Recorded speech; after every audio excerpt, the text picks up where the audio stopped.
بعض ایسے بیٹھے ہوں گے یہاں پر، اور میں ماؤں بہنوں سے بھی کہہ رہا ہوں کہ پورے 11 مہینے کے بعد رمضان کا چاند جب نظر آتا ہے تب انہیں قرآن کی یاد آتی ہے۔ 11 مہینے تک انہیں قرآن یاد نہیں آیا۔ رمضان شریف میں انہوں نے اٹھایا، اور بعض گھر میں اللہ معاف کرے مگر یہ بات سچ ہے اس لیے عرض کر رہا ہوں کہ بیڈ روم کے دروازے صاف ہوں گے، آپ کے پردے صاف ہوں گے، مگر جس جزدان میں قرآن رکھا ہوا ہے وہ جزدان تک صاف نہیں ہوتا ہمارے گھروں میں۔ سچ ہے تو بولو۔ اور پھر یہ شکوہ کہ گھر میں برکت نہیں آتی، یار قرآن رکھا ہوا ہے، اس کے جزدان پہ گرد و غبار جم رہا ہے تو برکت کہاں سے آئے گی تمہارے گھر میں؟ تم اگر قرآن پابندی کے ساتھ پڑھتے تو ایسا تھوڑی نہیں ہوتا جیسا آج ہو رہا ہے۔ علامہ اقبال نے بڑی اچھی بات کہی ہے، وہ فارسی کا شعر ہے، اس کے 2 مصرے ہیں، اس کا نچوڑ یہ ہے کہ ہمارے مسلمان بھائیوں نے قرآن سے بہرحال مرنا تو سیکھا، کہ یہ رواج تو آج بھی ہے کہ کسی کا دم چلے تو بیٹے قرآن پڑھے ہوئے ہیں تو بیٹے بیٹیاں گھر والے وہ نہیں ہیں تو امام صاحب کو بلائیں گے، لیکن بہرحال مرتے وقت انہیں قرآن کی یاد آتی ہے، یہ اچھی بات ہے۔ مگر آگے وہ کہتے ہیں کہ اے مسلمانوں، تم نے قرآن سے سیکھا تو صرف مرنا ہی سیکھا، ارے اس سے جینا بھی سیکھ لیتے تو تمہاری زندگی کی معراج ہو جاتی۔ مطلب قرآن سے سیکھا بھی تو مرنا ہی سیکھا، اچھی بات ہے، چلو یہاں پہ تم قرآن کے ساتھ جڑے رہے، مگر کاش تم اس قرآن سے جینا بھی سیکھ لیتے۔ وہ کون سا سبق ہے جس کا ذکر قرآن مجید میں نہ ہو؟ وہ کون سی سچویشن ہے جس سے نکلنے کا حل قرآن مجید میں نہ ہو؟ جب تم پہ ظلم ہو رہا ہو اس بنیاد پر کہ تم اپنے نبی کے امتی ہو، تم قرآن پڑھتے ہو، تم اہل اسلام ہو، تو گھبرانا نہیں۔ قرآن میں بار بار پچھلی امتوں کا تذکرہ کیوں آیا؟ اسی لیے تو آیا کہ انہیں پڑھو گے تمہیں سبق ملے گا۔ کبھی نمرود تمہارے سامنے کوئی کھڑا ہو جائے تو خوف زدہ مت ہونا، اس لیے کہ جب نمرود آتا ہے تو کوئی ابراہیم بھی آتا ہے۔ بے شک نبوت کا دروازہ بند ہو گیا مگر ان کا غلام تو کوئی آئے گا، اور اس لیول کا نمرود بھی تو نہیں آئے گا جس لیول کا تھا وہ۔ ارے بولو یار، فرعون کس لیول کا تھا بتاؤ مجھے؟ مگر آپ بتاؤ تو قرآن میں یہ بار بار تذکرہ آیا، قوم عاد کا تذکرہ، قوم سمود کا تذکرہ، قوم شعیب کا تذکرہ، قوم صالح کا تذکرہ۔ کیوں آئے یہ تذکرے قرآن مجید میں؟ حضرت یوسف علیہ السلام کا تذکرہ کہ سگے بھائیوں نے حسد کی بنیاد پر اپنے باپ کے سامنے جھوٹ بولا، اور پھر یوسف علیہ السلام کو کھیلنے کودنے کے بہانے سے لے گئے اور جا کر کے ان کو کنویں کی نظر کر دیا۔ مگر میرے رب نے دیکھو کیسے حفاظت فرمائی کہ رسی کٹ چکی تھی، اللہ نے کہا جبریل میرے یوسف کو گہرائی میں پہنچنے سے پہلے اپنے پر پہ اٹھا لیجئے۔ سبحان اللہ۔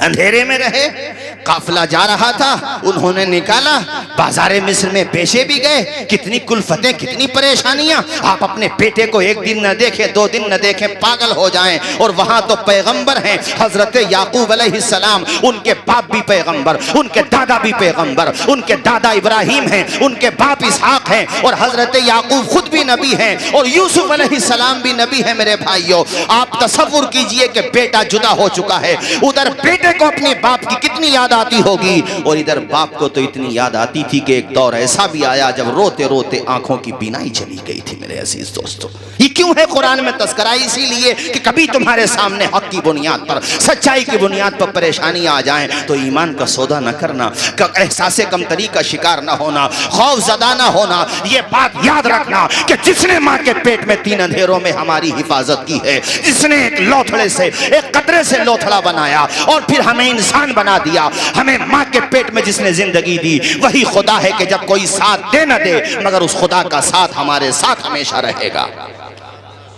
حضرت موسیٰ علیہ السلام اور حضرت ہارون علیہ السلام جب دونوں کو اللہ تعالیٰ نے کہا کہ جاؤ ذرا ابراہیم کے پاس جاؤ، مطلب حضرت موسیٰ اور حضرت ہارون، ہاں ان کے بھائی ہیں حضرت موسیٰ کے، ان دونوں سے اللہ تعالیٰ نے فرمایا کہ جاؤ ذرا فرعون کو جا کر کے تبلیغ کرو، دین کی دعوت دو۔ تو پتہ اللہ نے کیا کہا؟ جاؤ تم، اسمع و ارا، میں تمہارے ساتھ ہوں، میں سن بھی رہا ہوں اور دیکھ بھی رہا ہوں۔ ایک جگہ قرآن میں اللہ کہتا ہے وَهُوَ مَعَكُمْ أَيْنَمَا كُنْتُمْ، تم کہیں پر بھی رہو تمہارا خدا تمہارے ساتھ ہے۔ ذرا زور سے نہیں بولو گے؟ تو یہ بلیو، یہ یقین، یہ عقیدہ اپنے دماغ میں اتار لو، اپنی نسلوں کے دماغ میں اتار دو۔ تم مظلوم فلسطینی بھائیوں کو نہیں دیکھتے ہو؟ ان کے چھوٹے چھوٹے بچے، انہیں کھانے کو لقمہ نہیں ملے، لائن میں صبح سے شام تک لگے ہوئے ہیں مگر روٹی کا لقمہ نہیں ملا، انہیں ترکاری نہیں ملی، سالن نہیں ملا، پینے کو پانی نہیں ملا۔ جب پلٹ کے آتے ہیں یقیناً آنکھ میں آنسو ہوتے ہیں مگر زبان پہ شکوہ نہیں ہوتا۔ جانتے ہو کیا ہوتا؟ حسبنا اللہ، ہمارے لیے اللہ کافی ہے۔ اس کو کہتے ہیں ایمان، اس کو کہتے ہیں یقین۔ یہ سب سے بڑی دولت ہے، اس سے بڑی دولت کچھ بھی نہیں ہے میرے بھائیوں۔ قرآن میں کیوں تذکرہ بار بار آ رہا؟ روتے روتے میں نے کہا ان کی آنکھوں کی بینائی چلی گئی تھی۔ اور پھر میں بتا رہا تھا آپ کو حضرت یوسف علیہ السلام کو بازار مصر میں بیچا بھی گیا، عزیز مصر نے خرید لیا، ان کی بیوی نے تہمت بھی لگائی، جیل بھی جانا پڑا، جیل میں بھی رہے۔ اور یہاں ایک بات بتاؤں، جو علماء حق سچائی کی بنیاد پر، انصاف کی بنیاد پر اور مظلوموں کے حق کی بنیاد پر آواز اٹھاتے ہوئے پسے زندہ بھیج دیے جاتے ہیں، ان سے کبھی بدگمان مت ہونا، بلکہ سوچنا کہ اللہ کی دی ہوئی توفیق سے یہ حضرت یوسف علیہ السلام کی سنت ادا کر رہے ہیں۔ ہم اپنے بھارت کی اگر بات کریں تو علامہ فضل حق خیر آبادی نے کیا کالا پانی کی سزا نہیں کاٹی؟ کیا علامہ سید کفایت علی کافی نے پھانسی کے پھندے کو نہیں چوما؟ کہ ہمارے ہزاروں علماء ذویل احترام نے کتنی عظیم سزائیں برداشت کی تو کبھی ان کے پائے استقلال میں لغزش نہیں آئی، کبھی وہ گھبرائے نہیں، چونکہ ایمان ساتھ ہے۔ ارے دنیا کا ساتھ کب تک ساتھ ہے؟ ہمارا وہ خدا ساتھ ہے جو ماں کے شکم میں بھی ہمارے ساتھ تھا، جب دم نکل جائے گا تو قبر میں بھی تو وہی ہمارے ساتھ ہوگا۔ مجھے بتاؤ قبر میں کون ساتھ جاتا؟ زور سے بولو، دوست ساتھ جاتا ہے؟ سگی ماں ساتھ نہیں جاتی، جو پراپرٹی تم نے کمائی وہ پراپرٹی بھی ساتھ نہیں جاتی، کفن کے 3 کپڑے ساتھ جاتے ہیں۔ ہاں وہاں پر بھی اگر ساتھ ہوتا ہے تو میرے خدا کا ساتھ ہوتا ہے، اور رب کے کرم سے اس کے محبوب حضرت محمد مصطفیٰ صلی اللہ علیہ وسلم کا ساتھ ہوتا ہے۔ وہ مسکرا گئے، بہاریں آ جائیں گی، حسن عمل لے کر کے گئے، عشق مصطفیٰ لے کر کے گئے، قرآن مجید کی محبت لے کر کے گئے، نماز کے سجدے لے کر کے۔ اگر تم قبر میں گئے تو بریلی سے امام احمد رضا کا لہجہ آواز دے رہا ہے، قبر میں لہرائیں گے تا حشر چشمے نور کے، جلوہ فرما ہوگی جب طلعت رسول اللہ کی۔ اور پھر دیکھو امتحان سے گزرتے رہے یوسف علیہ السلام۔ ایک دور وہ بھی آیا، آپ خواب کی تعبیر بتا دیا کرتے تھے، 2 قیدی تھے۔ جب قرآن مجید کی آیتوں کا ترجمہ بتا رہا ہوں میں، آیات کا ترجمہ اور اس کی کچھ تفسیر، ان میں سے آپ نے بتایا کہ ایک کو پھانسی ہونا، ایک کو رہا ہونا ہے۔ جس کو رہا ہونا اس سے کہا کہ ذرا اپنے بادشاہ سے میرا تذکرہ کر دینا۔ بہرحال وہ تذکرہ آیا، قحط کا دور تھا، سلیوشن بتانے کے لیے قیدی کو نکالا جا رہا ہے، اور آپ نے جو سلیوشن بادشاہ کو بتایا وہ بالکل صحیح نکلا۔ اس کا نتیجہ یہ ہوا کہ بادشاہ نے اپنے تخت پر اپنے خاندان والوں کو نہیں بٹھایا، حضرت یوسف علیہ السلام کو بٹھایا۔ اور آپ نے پہلے ہی کہہ دیا تھا کہ مجھے یہ تخت دو تاکہ میں ذمہ داری سنبھالوں، چونکہ آپ سب سے زیادہ اہل تھے۔ اور پھر آپ نے مصر کی سرزمین پر ایسا نظام حکومت چلایا کہ دنیا میں مثال دی جانے لگی، اور وہی والد محترم بھی مل گئے، اور وہ بھائی جنہوں نے آپ کو کنویں میں ڈالا تھا قدرت نے بھی وہاں تک پہنچا دیا۔ ایک دفعہ آئے، پھر گئے، پھر آئے، اور پھر راز کھلا، اور پھر وہی بھائی سجدے میں گر گئے۔ ان کی شریعت میں سجدے تعظیمی جائز تھا۔ میرے کہنے کا مقصد یہ ہے، کبھی پریشانی آئے تو گھبراؤ نہیں، آج پریشانی ہے تو کل آسانی ضرور آئے گی، آج اندھیرا ہے تو کل سویرا ضرور آئے گا۔ گہری ہے غم کی شام مگر شام ہی تو ہے۔ زور سے بولو، گہری ہے غم کی شام مگر شام ہی تو ہے۔ اور اندھیرا جتنا گہرا ہوتا ہے نا، اجالا اتنا ہی پیارا ہوتا ہے۔ ہوتا ہے کہ نہیں ہوتا ہے؟ تو اجالے کی طرف لانے کے لیے سب سے پہلا اسٹیپ، سب سے پہلا قدم یہ ہے کہ تم قرآن مجید کی طرف آ جاؤ، حضور کی محبت کی طرف آ جاؤ۔ صرف نعرے بازی نہیں، نعرے اپنی جگہ ہیں بے شک، عملی طور پہ آ جاؤ۔ اپنی آنے والی نسلوں کے دماغ میں، دل دماغ میں یہ بات بٹھا دو کہ محمد سے وفا تو نے تو ہم تیرے ہیں، یہ جہاں چیز ہے کیا لوح و قلم تیرے ہیں۔ یہ بات بٹھا دو ان کے ذہن و دماغ میں، انہیں پیارے نبی کی محبت کا جام پلا دو اپنی نسلوں کو، انہیں قرآن مجید پڑھاؤ۔ فلسطین میں نہیں دیکھتے ہو تم، رہنے کو مکان تک نہیں ہے، وہ ایسی جیسے آپ کے جلسے کا یہ شامیانہ ہے، ایسی ان کے خیمے سے بنے ہوئے ہیں۔ ان لوگوں نے انہی خیموں میں تعلیم شروع کر دی۔ ارے بولو، اونچا بولو سبحان اللہ۔ اور سب سے زیادہ حفاظ اگر کہیں پر بنتے ہیں نا، بیٹیاں اور بیٹے، تو وہ اسی سرزمین پہ بنتے ہیں۔ وہ ایک دوسرے کو حافظ بنا رہے ہیں، پڑھا رہے ہیں، تعلیم کو ختم نہیں ہونے دیا۔ یہ میں آپ سے بھی کہہ رہا ہوں کہ یہ جھگڑے، آپس کے اختلافات ہیں کہ میری ناک اونچی اور فلاں کی ناک نیچی، یہ سب ختم کرو۔ پیسہ جو ہے اس کو محفوظ رکھو، جہاں خرچ کرنا چاہیے وہاں خرچ کرو، تعلیم پر اٹھاؤ، کسی کے کام آنے پہ اٹھاؤ۔ یہ کیا بات ہوئی کہ چند پیسے ہو گئے، گھر پہ شادی آ گئی تو ڈیجوں کے آگے ریچوں کی طرح ناچو تاکہ ہمارے غیر مسلم بھائی بھی دیکھ کے بزن ہو جائیں کہ یہ مسلمان ہیں جنہیں دیکھ کے شرمائیں یہود۔ ایسے حالات میں بھی بتاؤ ایسا ہو رہا کہ نہیں ہو رہا؟ بتاؤ۔ تو پیسہ صحیح جگہ پہ اٹھاؤ، کامیاب جگہ پہ اٹھاؤ، اچھی جگہ پہ اٹھاؤ۔ اے میرے بھائیوں، نیک بنو، ایک بنو، قرآن مجید کی زیادہ سے زیادہ تلاوت کرو، روزانہ تلاوت کیا کرو، پڑھا کرو، اور ساتھ ہی ساتھ میرے بھائیوں نماز، فرض نماز کی طرف آ جاؤ۔ مجھے بڑا دکھ ہو رہا ہے یہ بات کہتے ہوئے کہ آج بھی ہمارے یہاں مسجدیں خالی نظر آتی ہیں، صرف جمعے کے دن مسجد آباد نظر آتی ہے۔ کاش ہر دن 5 وقت کی نماز میں اسی طرح نمازیوں کی تعداد نظر آنے لگے جس طرح سے جمعے کے دن نظر آتی ہے، تو انشاءاللہ بہت بڑا انقلاب آ جائے۔ آپ لوگ 5 وقتہ نماز پڑھا کرو، نماز میں لاپرواہی نہ کیا کرو، اپنے دل کا رشتہ اپنے رب سے مضبوط کرو۔ نماز پڑھنے سے، قرآن پڑھنے سے، کار خیر میں حصہ لینے سے اللہ تعالیٰ سے رشتہ مضبوط ہوتا ہے، اللہ تعالیٰ کی طرف دل جب راجع ہو جاتا ہے، اللہ کی بارگاہ میں رونے لگتا ہے دل اور آنکھیں، تو انشاءاللہ بہت بڑا انقلاب آ جاتا ہے۔ میرے بھائیوں، نور خضرا سے دل جگمگا لیجئے، نور خضرا سے دل جگمگا لیجئے، اپنا سینہ مدینہ بنا لیجئے، اپنا سینہ مدینہ بنا لیجئے۔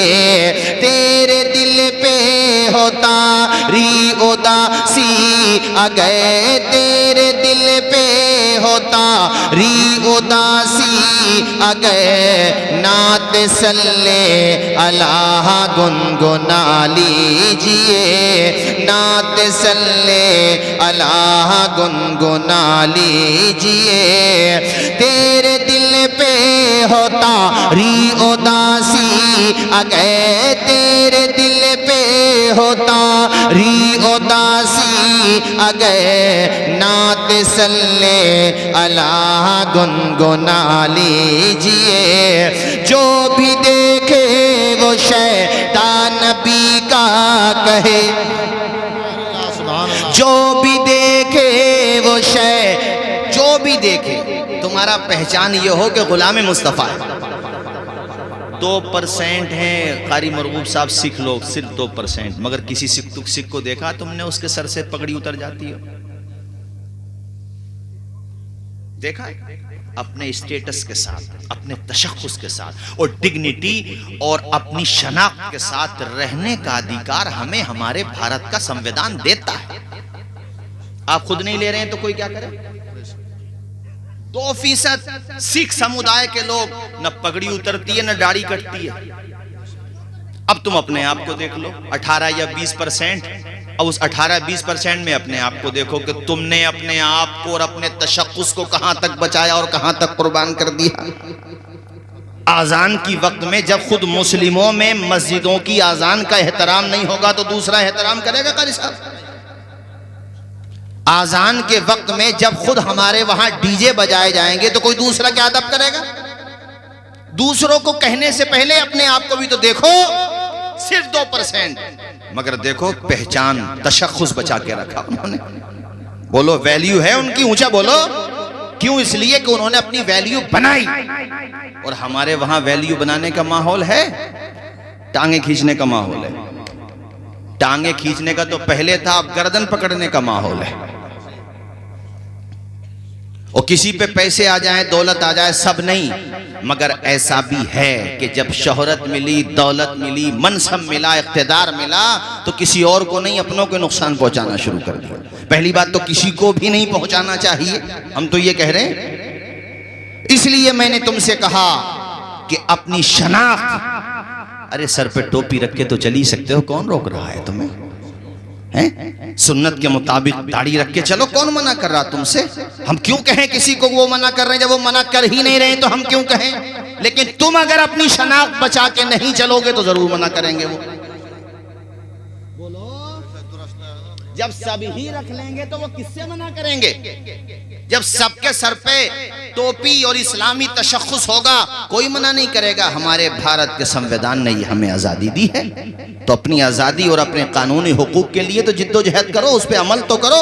اسی لیے میں یہ شعر پڑھ رہا تھا، جو بھی دیکھے وہ شیطان نبی کا کہے، جو بھی دیکھے وہ شیطان نبی کا کہے، اپنا کردار ایسا بنا لیجئے، اپنا کردار ایسا، آپ بھی بول دیجئے، اپنا کردار ایسا بنا لیجئے، جو بھی دیکھے وہ شیطان نبی کا کہے، اپنا کردار ایسا بنا لیجئے۔ اور آخر میں چونکہ حضرت کے بھی چند مبارک کلمات ہونا ہے۔ اچھا، فیروز پور بھی ایک تاریخی گاؤں ہے بھئی، قاری سلیمان صاحب تاریخی، یہاں کے محبت بھی، یہاں کے لوگ محبت بھی تاریخی رکھتے ہیں ماشاءاللہ۔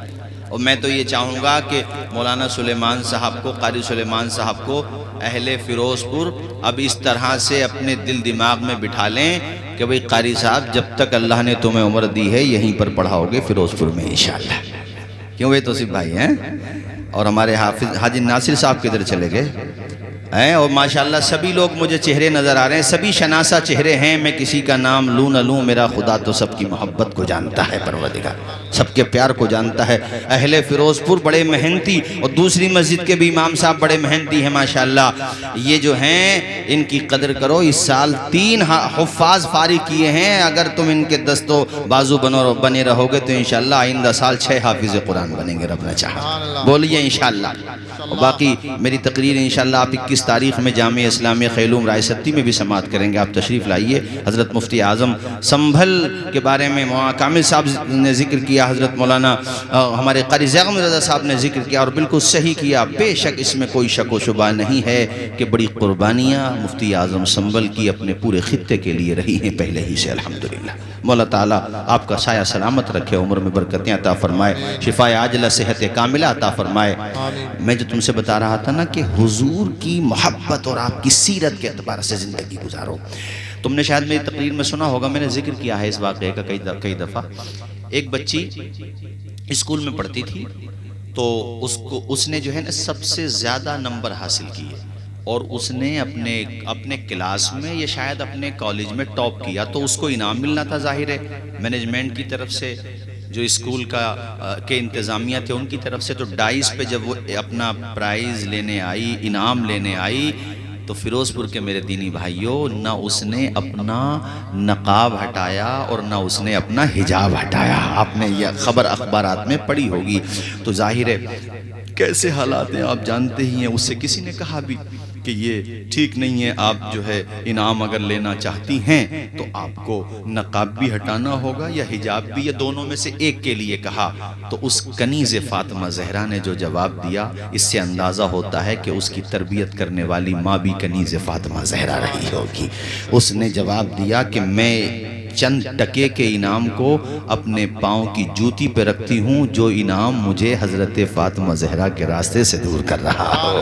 یہ خبر بہت وائرل ہوئی تھی۔ تو یہ گھر کا ماحول جب تم بچپنے ہی سے ایسے بنا دو گے، اور اس نے قانون کے دائرے میں کہا کہ جب تمہیں اپنے اعتبار سے رہنے کا ادھیکار ہے تو میں نے کون سے تمہارے اوپر ظلم کیا ہے، یا میری کمیونٹی نے تمہارے ساتھ کیا ہے، مجھے بھی یہ حق ہے۔ اس نے یہ بات برملا کہی، اخبارات میں چھپی، کافی وائرل ہوئی تھی۔ تبھی میں آپ سے کہہ رہا تھا کہ آپ لوگ حضور کی محبت کا جام خود بھی پئیں اور اپنی نسلوں کو بھی پلا دیں۔ سبحان اللہ، جھوم کے بولو میرے بھائیو سبحان اللہ۔ پڑھیں گے روزانہ نماز، بولیے روزانہ کا مطلب سمجھ رہے ہو؟ نہیں 5 وقت کی کہہ رہا ہوں میں۔ ہاں، کبھی میں کچھ کہہ رہا ہوں اور آپ لوگ کچھ سمجھ جائیں۔ روزانہ 5 وقت کی، بولیے انشاءاللہ۔ پڑھیں گے ڈیلی نماز؟ ہاں اس طرح. اور ایک میں یہ کہوں گا، اب یہ بھی چینل والوں سے بھی کچھ کہہ دیتا ہوں، میں برا مت مانیو میری بات کا، تم میں سب میرے اپنے عزیز ہو، اور میں یہ اس لیے کہہ رہا ہوں کہ حالات کس طرف جا رہے ہیں اس کے اعتبار سے. خیر ان لڑکوں میں سے تو کوئی ایسا نہیں ہے، مگر ان کے ذریعے اوروں تک بات پہنچ جائے ہیں. چونکہ آج کل کیا ہے، آپ لوگ یہ سمجھتے ہیں کہ زیادہ ویور آئیں گے، زیادہ لوگ دیکھیں گے تو اس سے آمدنی کا ذریعہ بنے گا، مگر اب جو ہے تیسری آنکھ بھی دیکھ رہی ہے آپ کے جلسوں کو. تو ایک تو لائیو کے بارے میں نے اس دن حسن پور میں ہی بولا تھا، آپ لوگوں نے سنا ہوگا، اس میں نے کہا تھا کہ لائیو پروگرام چلنا ہی نہیں چاہیے، چونکہ کئی دفعہ غیر ارادی طور پر یا سبقت لسانی میں آدمی سوچ کچھ رہا، زبان سے کچھ نکل گیا، ایسے الفاظ نکل جاتے ہیں جو کسی کی دل شکنی کا باعث بنے، جس سے حالات متاثر ہوں اور پتہ چلے کہ بولنے والوں پہ بھی ایف آئی آر ہو گئی اور جلسہ کرانے والوں پہ بھی ایف آئی آر ہو گئی. بات یہ نہیں ہے کہ ایف آئی آر ہو گئی، چلو وہ بھی قانونی طور پہ دیکھنا پڑتا ہے، مگر کئی دفعہ یہ غیر ضروری چیز ہے. ہاں ریکارڈ کر لیا، بعد میں اس کو کہیں پہ کمی محسوس ہو رہی ہے، لگ رہا ہے کہ بھئی یہ جملہ سبقت لسانی میں نکل گیا ہے، زبان پھسلنے کی وجہ سے کئی دفعہ ذہن حاضر نہیں ہوتا، انسانی ہی تو ہے، کوئی زبان جملہ نکل جاتا ہے تو اس کو ایڈٹ کر لو اتنے حصے کو، اور پھر اسی اعتبار سے اس کو اپلوڈ کرو. بہرحال اس طرف توجہ دو. اور کئی دفعہ اس جلسوں میں کیا ہوتا ہے حافظ فرقان صاحب، کئی دفعہ ایسا ہوتا ہے جلسوں میں کچھ ظاہر انسان ہوتے ہیں، کچھ باتیں غیر مناسب ہو جاتی ہیں، تو ان میں سے خیر کوئی ایسا نہیں ہے، مگر میں نے بعضوں کو دیکھا کہ اسے اور زیادہ لگائیں گے تاکہ وہ وائرل ہو، لوگ دیکھیں اور آمدنی ہو. ارے تمہاری آمدنی کی چکر میں علماء کے ساتھ کیا معاملہ ہوتا ہے یہ بھی تو دیکھو ذرا. غیر مناسب باتیں تو مت اپلوڈ کرو اس کو. لائیو تو بالکل بھی نہیں ہو، یہ میرا مشورہ ہے، بے ضروری نہیں آپ لوگ متفق ہوں، لیکن لائیو پروگرام میں 4 سے 5 گھنٹے تک چلنے والے پروگرام میں کسی نہ کسی کی زبان سے تو کوئی نہ کوئی جملہ ایسا سرزد ہو سکتا ہے جو قابل اصلاح ہے. ہاں تو یہ میں نے کہہ دیا ان لوگوں سے، اور مجھے امید ہے. اور تھمنیل تقریر ہو رہی ہے اصلاح معاشرہ پہ، اور تھمنیل ایسا بن رہا ہے جیسا گودی میڈیا والے بنا رہے ہیں، جیسے کل ہی دنیا ختم ہو جائے گی. یعنی تقریر میں ایسا کچھ میٹر ہے ہی نہیں جیسا تھمنیل پہ پتہ. ہماری تقریر میں لگا دیتے ہیں پتہ نہیں کیسے کیسے، جبکہ ہم نے وہ کچھ بولا ہی نہیں ہے. تو اس لیے میں نے کہا ہے ان کے ذریعے بات دوسروں تک پہنچ جائے گی، اس اعتبار سے میں نے یہ بات عرض کر دی ہے. مجھے امید ہے کہ ہمارے جو حضرات اس میں ہیں، یعنی اس شعبے میں ہیں، وہ اس پہ توجہ دیں گے اور یقیناً اپنی اصلاح کریں گے. خیر مولا تعالی ہم سب کو حسن عمل کی توفیق عطا فرمائے. میں نے جو باتیں کہیں کوئی بات خلاف شرع سرزد ہو گئی، میں بھی کلمہ پڑھتا ہوں، آپ بھی پڑھ لیجئے، لا الہ الا اللہ محمد الرسول اللہ صلی اللہ علیہ وسلم. ادارے کو محنت سے چلائیے، بہت محنتی اور بہت خلوص و للہیت کے ساتھ. قاری اسی سال تو آئے تھے شاید قاری سلیمان صاحب، 1 سال میں ماشاءاللہ کافی محنت کی. محنت کرتے رہو، یہ فیروز پور والے ہیں اور ماشاءاللہ تمہیں جو ہے تنہا نہیں چھوڑیں گے الحمدللہ. تمہارے ساتھ اگر حسن پور بھی جانا پڑے گا تو چلے جائیں گے ماشاءاللہ. فیروز پور کے لوگ پہلے ہی سے بہت، فیروز پور ہو، پھلسنگا ہو، ہمارے قاری ارمان بھی تو آئے تھے پھلسنگا سے. انتقال کر گئے کیا؟ چلے گئے؟ اچھا چلے گئے. اب جانے والے انتقال کا مطلب یہاں سے چلے گئے. ایک لفظ کے کئی معنی ہوتے ہیں ہمارے بھائی جان جو ہے. خیر ہاں کافی محنت کی. جی مولانا تفسیر اس میں پڑھا رہے ہیں ماشاءاللہ ماشاءاللہ. یہ خیر ہمارے قاری تطہیر صاحب جو ہیں آپ کے یہاں والے، یہ مجھ سے بڑی، میں انہیں کیا کہوں، میں تو سبھی کو کہوں گا. یہ انہوں نے اس وقت اندور کے پاس ایک جگہ رہتے تھے، کیا نام ہے بھی تطہیر اس کا؟ دھرم پوری. ہاں اس میں بہت میں جاتا تھا ان کے وہاں. خیر تو اپنے وہاں کے بھی جتنے حفاظ ہیں انسان ہیں، ہم سب انسانی تو ہیں، مگر کبھی کبھی یہ بھی دیکھو یار، ہم لوگ تو پورے سال میں 1 ختم قرآن نہیں کر پاتے، یہ ہر ہفتے میں 1 ختم قرآن کر دیتے ہیں. کبھی کبھی یہ بھی تو سوچو کہ ہم جو کام کر رہے ہیں اس سے دنیا آباد ہو رہی ہے، یہ جو کر رہے ہیں اس کا صلہ تو رب دینے والا ہے، کس نیت سے کر رہے ہیں یہ تو اللہ بہتر جانے، مگر یہ جو کام کر رہے ہیں اس سے نسلیں آباد ہو رہی ہیں، اس سے قرآن منتقل ہو رہا ہے، سینوں میں ایک دوسرے کے جا رہا ہے ان کے کام کی وجہ سے. آپ کیا سوچتے ہیں یہ علماء، یہ ائمہ، یہ حفاظ و قراء الگ سے کاروبار نہیں کر سکتے؟ کیا ان کے پاس دل دماغ نہیں ہے؟ کیا یہ محنت کر کے پیسہ نہیں کما سکتے؟ مگر آخر میں پھر یہی سوچتے ہیں یار ہم نے بھی اگر یہ سلسلہ چھوڑ دیا تو قرآن عظیم کی یہ دولت سب کے گھروں تک پہنچائے گا کون؟ اللہ نے ہمیں یہ توفیق دی ہے تو ہمیں یہ کام کرنا چاہیے، ورنہ جس کے منہ میں جو آتا ہے سب سے کمزور گردن مدرس کی اور امام کی تو ہوتی ہے. جس کا اپنے گھر میں اللہ کی قسم بالکل ہولڈ نہ ہو، بالکل ذرہ برابر ہولڈ نہ ہو، جسے ناشتہ وقت پہ نہ ملے، کھانا وقت پہ نہ ملے، اما سونے کو بسترا وقت پہ نہ ملے، وہ جا کر کے امام صاحب کو کہتا ہے مولانا سمر سیبل چلانا بھول گئے؟ تو تم ہی بٹن دبا دو، اس میں کیا ہے؟ سب نہیں، کبھی آپ سوچو، میں آپ کے اوپر تھوڑی کہہ رہا ہوں یار آپ تو ایسے نہیں ہے، مگر ہر جگہ ایک دو پیس ضرور ہوگا ایسا۔ حاجی ناظر صاحب ایک دو بیچارہ پر وقتہ اس میں کیا کہوں، ایک دو بدھی جیوی ضرور ہوگا، وہ اس کی اس بات پہ نظر ہوگی کہ یار مولانا صاحب کے پچھلے جمعے کو کپڑے دوسرے تھے، اس جمعے کو دوسرے ہیں۔ ارے مولانا صاحب نے موٹر سائیکل بھی خرید لی، ارے مولانا صاحب نے کار بھی خرید لی، ارے تو دعا کرو اللہ کرے ہیلی کاپٹر خریدیں تاکہ وہ بھی اپنے بچوں کو پڑھائیں جو یہ سوچ کے نہیں پڑھاتے کہ اس لائن میں رکھا کیا ہے، انہیں بھی یہ لگے کہ اسی لائن میں تو سب کچھ ہے، دنیا بھی آباد ہے اور اللہ کے کرم سے ان کی آخرت بھی آباد ہے۔ سبحان اللہ سبحان اللہ۔ صبح مولانا غلام نبی صاحب، میں تو مشورہ دیتا ہوں، میں نے تو ابھی 4-5 روز پہلے ایک جگہ پروگرام تک کمیٹی والے بیٹھے تھے اور ہینڈ ٹو ہینڈ اثر ہوا، انہوں نے 5-6 ممبر کھڑے ہو گئے، بولے حضرت ہمارے، میں نے کہا تنخواہیں امام کی 10-12 پہ رہنے دو گے، اب 20-25 ہونی چاہیے۔ تھوڑی دیر تو انہیں ایسا لگا مولانا یار 10 سے 20 پہ کو لے گئے، یہاں 6 سے 10 پہ کو آنے میں 10 سال لگ گئے، اور یہ ایک دم سے، میں نے کہا اس لیے بعض لوگ اپنے بچوں کو اس لیے حافظ قرآن نہیں بناتے کہ اس لائن میں رکھا کیا ہے، کتنی تنخواہ ملے گی، کیا ہوگا جب تم 25-30 ہزار پورے محلے بستی کے لیے۔ بتائیے مفتی اعظم سنبھل ہمارے حضرت، بتائیے کہ مشکل ہے پوری بستی کے لیے 25-30 ہزار تو مشکل ہے، بتاؤ۔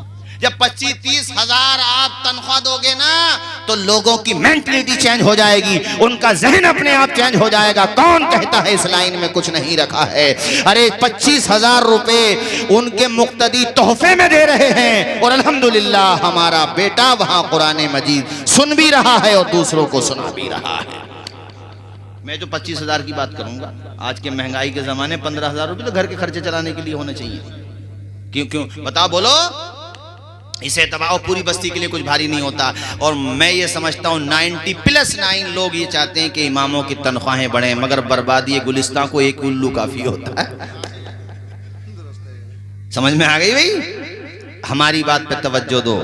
تمہارے گھر پہ بچہ پیدا ہوا رات میں 3 بجے 2 بجے سردی کی رات جنوری پڑ رہا ہے کوہرا، تو سکندر پور سے مولانا توصیف رضا نہیں آئیں گے کان میں اذان دینے، صدیرن پور سے مولانا کامل صاحب، حافظ فرقان صاحب، یا حیبت پور سے مولانا شوکت صاحب، مولانا عالمگیر صاحب، الجامعۃ الاسلام خیلوم رائے ستی سے ہمارے شہر قاضی حضرت مفتی اعظم سنبل نہیں آ پائیں گے شاید رات میں۔ اس وقت بھی اگر کوئی تمہارے گھر پہ تمہارے بچے کے کان میں پیغام توحید و رسالت دینے کے لیے جائے گا تو وہ تمہارا امام جائے گا، رات کے 3 بجے اٹھ کے جا رہا ہے وہ۔ تو اتنی توفیق نہیں ہو سکتی ہے ہمیں کہ امام صاحب آئے ہیں تو 500,000 روپے ان کے ہاتھ پہ رکھ دیں خوشی میں؟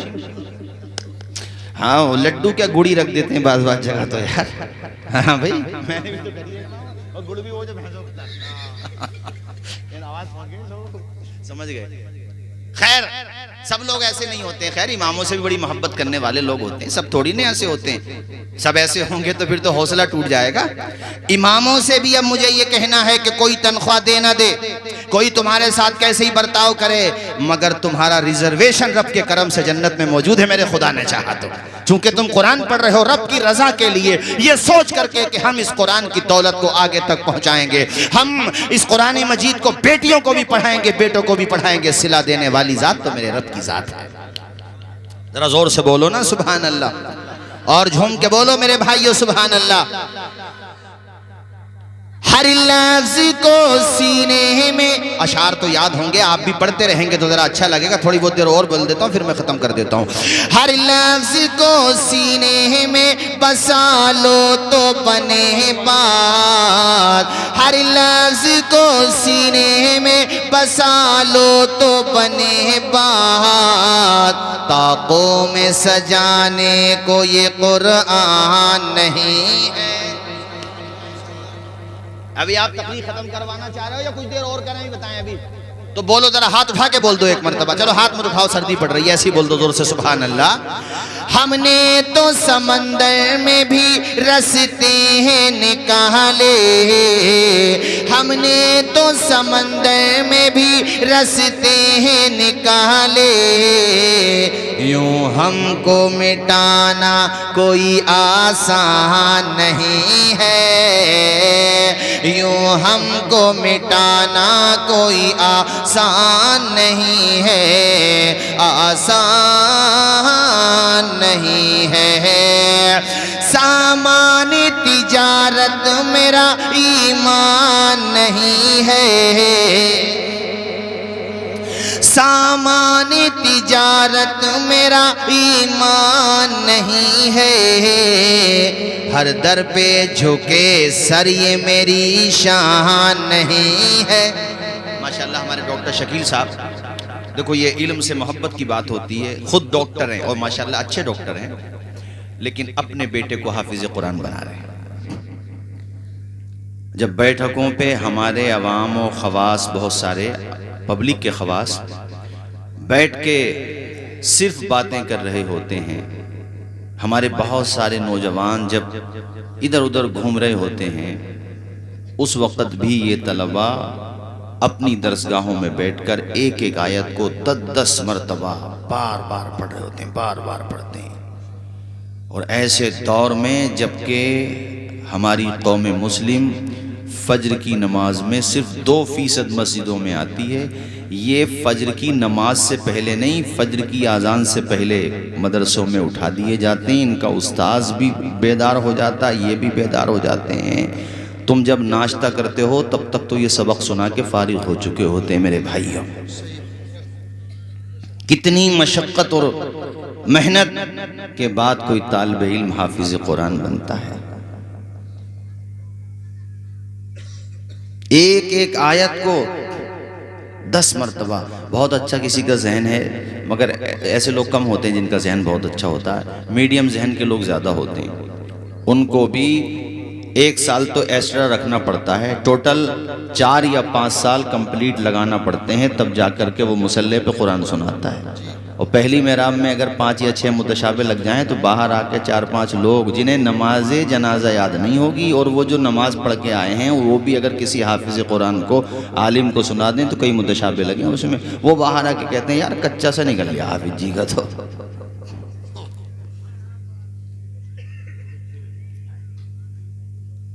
یہ پتہ نہیں ہے وہ کھڑا کہاں ہے اور کتنا پریشر ہے اس کے اوپر، اسے رکعتیں بھی یاد رکھنا، کتنی رکعات ہو گئیں، ہر 4 رکعات کے بعد، 4 رکعتوں کے بعد اسے بیٹھنا بھی ہے، وہ بھی یاد رکھنا ہے، اور کہاں سے اس کو پکڑ لینا ہے، جو جہاں سے چھوڑا تھا وہ بھی یاد رکھنا ہے۔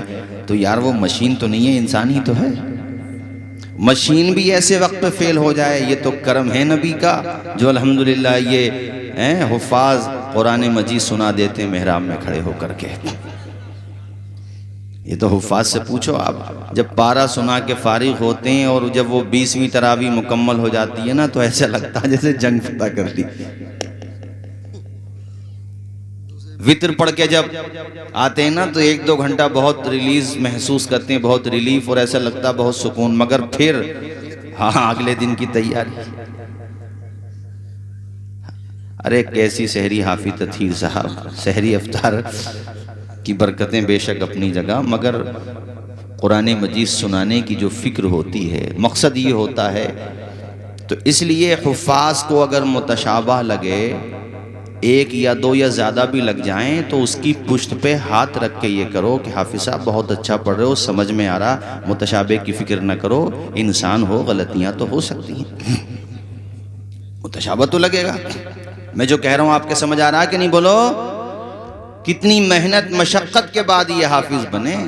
اس قرآن مجید کے بارے میں رب کہتا ہے کہ اگر ہم اسے پہاڑوں پہ نازل کرتے تو پہاڑ بھی ریزہ ریزہ ہو جاتا، یہ قرآن مجید، مگر سینہ مصطفیٰ پہ نازل ہوا قرآن، اور پیارے نبی کی محبت کے صدقے میں، آپ کے امتی ہونے کی وجہ سے، آپ کی نگاہ نبوت کے فیضان سے، خدا کے خاد فضل کے شامل حال ہونے کی وجہ سے، ہمارے پیارے نبی کی امتیوں میں 10 سال، بعض دفعہ تو 12 سال، اور اگر کتابوں کو آپ کھنگال کے دیکھو تو کتنے تو ہمیں تاریخ میں ایسے ملتے ہیں کہ وہ 8 سال میں، 7 سال میں، 9 سال میں، 10 سال میں حافظ قرآن بن چکے تھے میرے بھائیوں۔ اور ابھی ماشاءاللہ ہمارے عزیزم قاری فیض الدین صاحب کے پاس ایک طالب علم حسن پور کا، کتنے سال کا ہے وہ؟ ارے تو 11 سال کا، مگر 5 مہینے 10 دن میں حافظ قرآن بن گیا ماشاءاللہ۔ نہیں بولو گے زور سے سبحان اللہ؟ اس سے ایمان مضبوط ہوتا ہے۔ یہ جو دنیا سوچتی ہے نا مٹ جائے گا قرآن، ختم ہو جائے گا، قرآن نہ ہمارا محتاج نہ آپ کا محتاج۔ قرآن کو بچانے والی ذات، محفوظ رکھنے والی ذات وہ ہے جو لم یزل ہے، جسے کبھی فنا نہیں ہونا ہے، وہ باقی رکھے گی۔ ہاں، وہ اپنے اسلام کو یتیم نہیں ہے، اللہ تعالیٰ اپنے دین کے محافظوں کو پیدا فرماتا رہے گا۔ بتاؤ 5 مہینے 10 دن میں حافظ، اور اعلیٰ حضرت تو 1 مہینے میں حافظ قرآن ہو گئے تھے، 1 مہینے میں۔ میں نے ابھی چونکہ اچانک یہ موضوع بن گیا، پچھلے سال میں نے بتایا تھا کتنے علماء گزرے ہیں، کتنے ہمارے اکابر گزرے ہیں جنہوں نے بہت، علامہ فضل حق خیر آبادی نے بہت کم وقت میں قرآن مجید کا حافظہ کر لیا تھا، بہت کم وقت میں۔ بہت علماء کرام ملتے ہیں ہم جب پڑھتے ہیں سیرت کی کتابیں، جنہوں نے بہت کم وقت میں قرآن مجید کا حافظہ کر لیا تھا، اور کیسے کیسے مضبوط حافظ ہیں، کتنے حفاظ ہیں الحمدللہ کہ الحمد سے لے کر والناس تک قرآن مجید ایک نشست میں سنانے کا حوصلہ رکھتے ہیں۔ ایسے تو ہمارے سنبل میں بھی ہیں الحمدللہ، ہمارے اسٹیج پہ بھی ہیں کہ وہ ذرا سی توجہ دیں، محنت دیں ایک نشست میں۔ ان سے بڑھ کے کوئی دھنی ہو سکتا ہے قسمت کا؟ ارے دولت کسی پہ زیادہ ہو سکتی ہے، مگر وہ کتنا بلند و بالا ہے کہ ایک نشست میں پورا قرآن سنا سکتا، اللہ کا یا وہاں اس کا کتنا اونچا مقام ہوگا۔ ہاں بالکل، نہ بہت میں جانتا ہوں الحمدللہ یہ کوئی آسان کام نہیں ہے۔ قرآن کہہ رہا کہ یہ اگر کسی پہاڑ پہ بھی نازل کیا، پہاڑ بھی کیسا عظیم پہاڑ، جبلن پہ جو تنوین ہے، یہ تنوین برائے تعظیم، یعنی بہت بڑا پہاڑ بھی ہوتا تو وہ بھی ریزہ ریزہ ہو جاتا خشیت خداوندی سے۔ یہ تو میرے مصطفیٰ کا سینہ ہے۔ مگر پیارے نبی پر بھی جب وحی نازل ہوتی تھی، بخاری شریف کی حدیث ام المؤمنین سیدہ عائشہ صدیقہ فرماتی ہیں کہ حضور پاک کے پیشانی سے مبارک قطرات ٹپکنے لگتے تھے پسینے کے، وحی نازل ہوتی تھی۔ ارے تم نے قدر ہی کہاں کی ہے، تم سے مراد ہم سب، کہ اللہ کا کتنا بڑا انعام ہے کہ اس نے تمہیں جو کتاب دی وہ کتابوں میں افضل، آپ جس نبی کی امت میں پیدا ہوئے وہ نبی سارے نبیوں میں افضل، اور آپ جس امت کا حصہ بنے ہو وہ امت ساری امتوں میں افضل۔ اب تم ہی نہ قدرے بنے ہو تو اس کا کیا کیا جائے؟ بنیادی کام کرو، اپنے گھروں میں قرآن مجید کی تلاوت کے ماحول کو عام کرو، لازم کرو۔ قوم کی بہنیں، بیٹیاں، مائیں اس چیز کو اپنی زندگی میں اتار لیں، جیسے آج کی نسل بغیر موبائل کے نہیں رہ سکتی، اسی طرح لازم کر لو کہ ایک مرتبہ کو موبائل رہے نہ رہے مگر ہمارے گھر میں قرآن مجید کی تلاوت ہر حال میں رہنا چاہیے۔ ایک سے بڑھ کے دوسرا، ایک سے بڑھ کے دوسرا، یعنی ایک دوسرے کو قرآن مجید پڑھاؤ۔ میرے پیارے نبی نے صاف فرما دیا کہ اللہ کے نزدیک سب سے بہتر کون ہے۔ ہماری آپ کی نگاہ کے اعتبار سے، کوئی مال کے اعتبار سے، کوئی منصب کے اعتبار سے، کوئی حسن و جمال کے اعتبار سے، کوئی خاندان کی طاقت کی بنیاد پر، کوئی پولیٹیکل پاور کی بنیاد پہ افضل ہو سکتا ہے، بہتر ہو سکتا ہے، مگر میرے نبی ارشاد فرما رہے ہیں، اور یہ حدیث سیدنا عثمان غنی رضی اللہ تعالیٰ عنہ سے مروی ہے، بخاری شریف کی حدیث ہے۔ ہمارے پیارے نبی فرماتے ہیں خیرکم من تعلم القرآن وعلما، اے میرے امتیوں تم میں سب سے بہتر وہ ہے جو قرآن خود سیکھتا بھی ہے اور دوسروں کو سکھاتا بھی ہے۔ اس لیے قرآن سیکھیں اور قرآن سکھائیں۔ یہ جو مدرسے ہیں یہاں کیا ہوتا ہے، قرآن سیکھا بھی جاتا ہے، اور اونچا بولو قرآن، آواز آئے قرآن۔ اس لیے میں نے آپ سے گزارش کی ہے کہ قرآن مجید پڑھنے کا مزاج بناؤ۔ آپ کیا سمجھتے ہیں یہ سازشیں جو چل رہی ہیں، چلتی رہتی ہیں، کوئی نئی بات ہے؟ جب حضور پاک کے سوالات کا اور آپ کے چیلنجز کا ان کے پاس کوئی جواب نہیں تھا، دشمنان دین کے پاس، چونکہ قرآن بار بار چیلنج کرتا تھا، وہ کہتے تھے کہ یہ محمد صلی اللہ علیہ وسلم تو اپنی طرف سے کہی ہوئی باتوں کو خدا کی طرف منسوب کر دیتے ہیں۔ تو قرآن نے کہا اگر ایسی بات ہے تم بھی انسان ہو تو لے آؤ قرآن کی طرح آیتیں بنا کر کے۔ تم بھی انسان ہو. تو انہوں نے باضابطہ کوشش کر کے ایک بہت ہی اس زمانے کے ان کے بڑے عالم جو بہترین اپنے دور کا بزلہ سنج شاعر تھا, فی البدی اشعار کہہ دیا کرتا تھا, نپے تلے انداز میں اپنا مافی ضمیر ادا کر دیا کرتا تھا, بڑا غضب کا وہ شاعر تھا, حاضر دماغ بھی تھا, فصاحت و بلاغت کی نبض پکڑ کے وہ شاعری کیا کرتا تھا. اس کا نام عبداللہ ابن مقفع بتایا جاتا ہے. اس کو انہوں نے تیار کیا تھا اور کہا تھا کہ ہم چاہتے ہیں تم مسلمانوں کے پیغمبر سے مناظرہ کرو, ان سے جا کر کے بات چیت کرو, ہم یہ چاہتے ہیں کہ تم ان کے چیلنج کا عملی جواب دو. عبداللہ ابن مقفع ابھی تک حالات سے واقف نہیں تھا, اس کو ٹرینڈ کیا گیا, تیار کیا گیا. عبداللہ ابن مقفع آگے جا رہا تھا اور مکہ کے تمام بڑے بڑے سردار اس کے پیچھے پیچھے جا رہے تھے. وہ آگے بڑھتا جا رہا تھا. اس نے راستے میں گزرتے ہوئے مسلمانوں کے ایک ذرا سے بچے کی زبان پہ قرآن کی ایک آیت کو سن لیا تھا. وہیں پہ کھڑے ہو کر کے اس بچے سے کہتا ہے ماذا تقرؤ, اے بچے تو پڑھ کیا رہا ہے؟ اس بچے نے کہا انا اقرأ القرآن, میں قرآن پڑھ رہا ہوں. اپنے ساتھ کے لوگوں سے کہا واپس ہو کر کے چلو. یہ آیت سن کے مجھے اندازہ ہو گیا ہے کہ محمد کا جواب میں اکیلا کیا, سارے عرب کے فصحاء کو بلا لو, بلغاء کو بلا لو, ساری دنیا کے پڑھے لکھوں کو بلا لو, محمد کا جواب مل کر کے بھی سب لوگ نہیں دے سکتے ہیں. امام احمد رضا بریلی کی سرزمین سے پکارتے ہیں تیرے آگے یوں ہیں دبے لچے فصحاء عرب کے بڑے بڑے, کوئی جانے منہ میں زبان نہیں بلکہ جسم میں جان ہے. نعرہ تکبیر, نعرہ رسالت, علماء اہل سنت, نعرہ تکبیر, نعرہ رسالت. ایک بوڑھا شاعر تھا اور بہت بڑا ادیب تھا. وہ اس نے بہت ریسرچ کیا اپنے طور پہ. ریسرچ کا مطلب اس نے کافی تلاش کیا کہ کچھ ایسا ملے جس سے میں قرآن پہ اعتراض کروں. تو اسے 3 الفاظ ملے, کبارہ, حضون اور اجابہ. یہ 3 الفاظ مطلب وہ یہ سمجھتا تھا کہ یہ الفاظ ایسے ہیں جو قرآن میں نہیں ہونے چاہیے, خدا کے کلام میں ایسے الفاظ. اس کے دماغ میں یہ تھا کہ قرآن مجید میں ایسے الفاظ کیوں ہیں, حضون, اجابہ اور کبارہ.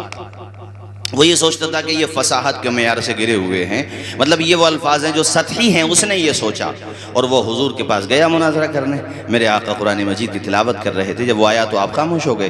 کہا کیسے آنا ہوا؟ ایسے ایسے آیا ہوں اور یہ 3 الفاظ لے کر کے آیا ہوں میں. مجھے بتائیے کہ یہ اگر خدا کا کلام ہوتا تو یہ 3 الفاظ اس قرآن میں کیسے ہیں؟ حضون کا مطلب ہوتا ہے جس کا مذاق بنایا گیا, عجابن بہت عجیب چیز, کبارن بہت بوڑھا. تو وہ حضور پاک نے کیسا جواب دیا, ارے میرے حضور سے مناظرہ کرنے آیا تھا. حضور نے فرمایا بیٹھ جاؤ, بیٹھ گیا. کچھ دیر بیٹھا, حضور نے فرمایا کھڑے ہو جاؤ, کھڑا ہو گیا. کہا سامنے بیٹھو, سامنے آ کے بیٹھ گیا. حضور نے کہا چلو کھڑے ہو جاؤ, ادھر بیٹھو. جب 2-3 دفعہ حضور نے ایسے کہا تو کہتا ہے اتتخذونی حضون, کیا آپ میرا مذاق اڑا رہے ہیں؟ انا شیخ کبارہ, میں بہت بوڑھا ہوں. ھذا شیء عجاب, یہ تو بڑی عجیب بات ہے. جن 3 ورڈ پہ خود اعتراض کر رہا تھا میرے نبی نے اس کی زبان سے نکلوا کر کے دکھا دی. سبحان اللہ, سبحان اللہ. ارے بات سمجھ میں نہیں آئی؟ مطلب جن 3 ورڈ پہ اس کو آبجیکشن تھا حضور نے اس کی زبان سے, حضور نے کہا کیا کہا تم نے؟ تو اب وہ غور کیے بغیر پھر کہتا اتتخذونی حضوا, حضوا پہ اعتراض کر رہا تھا اور خود ہی کہہ رہا اتتخذونی حضوا. آپ میرا مذاق اڑا رہے ہیں, آپ میری انسلٹ کر رہے ہیں. انا شیخ کبارہ, میں تو بہت بوڑھا ہوں. ھذا شیء عجاب, یہ تو بڑی عجیب بات ہے. کبھی ادھر بٹھاتے ہیں, کبھی ادھر بٹھاتے ہیں. حضور نے کہا یہ 3 ورڈ اگر فصاحت سے گرے ہوئے ہیں اور تو اپنے آپ کو بہت بڑا تعلیم یافتہ فصیح سمجھتا ہے تو تو ان الفاظ کو کیوں ادا کر رہا ہے؟ ایسا تماچا رسید کیا میرے آقا نے. آیا مناظرہ کرنے تھا مگر منہ لٹکائے ہوئے واپس جا رہا تھا.